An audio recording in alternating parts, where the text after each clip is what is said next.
ये कहानी मैनुअल नाम के लड़के की है, जिसे अपने माता पिता के तलाक की वजह से अपने एक रिश्तेदारों के साथ रहना पड़ता है। मैनुअल 3 महीने के लिए स्पेन के दूसरे शहर में अपने चाचा हुवान के घर रहने के लिए आया था, मगर उसे स्टेशन पर काफी टाइम इंतजार करना पड़ता है।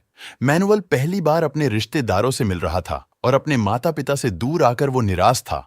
पर उसका अपने घर से दूर रहना जरूरी था, क्योंकि उसके माता पिता एक दूसरे को तलाक देने वाले थे। मैनुअल जब हुवान के घर पहुंचा तो उसे पता चला कि उसके 3 चाचा है, जो कि ये तीनों बड़े ही पेलहरबाज आदमी हैं।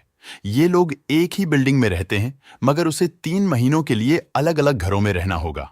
पहले मैनुअल हुवान के घर में रहने वाला है। अगले ही दिन अपने दुकान में ले गया, जहां सिर्फ लवंडियां ही काम करती है, और वो अपने चाचा को औरतों के साथ फ्लर्ट करते हुए देखता है। मैनुअल उससे काम सीख रहा था, पर तभी वहां उसकी बेटी फुना सांता आ जाती है, जिसे देखते ही मैनुअल उसे पसंद करने लगता है। मैनुअल हुवान और फुनासांटा के साथ वक्त बिताकर बहुत खुश था, और एक दिन हुवान उन दोनों को शहर से दूर घुमाने लेके जाता है, जहां शांति के माहौल में हुवान उन दोनों को पेंटिंग सिखाने लगा। हुवान ने मैनुअल को कुदरत की खूबसूरती के बारे में बताता है, और उस खूबसूरती को तस्वीर में उतारने की कोशिश करने लगे। कुछ देर बाद वहां एक आदमी आया, जिसे देखकर मैनुअल और फुनासांटा डरने लगते हैं।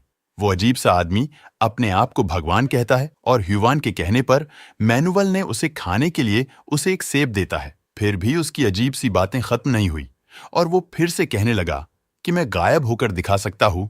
ऐसे ही अजीबो गरीब हरकतें करके चला गया।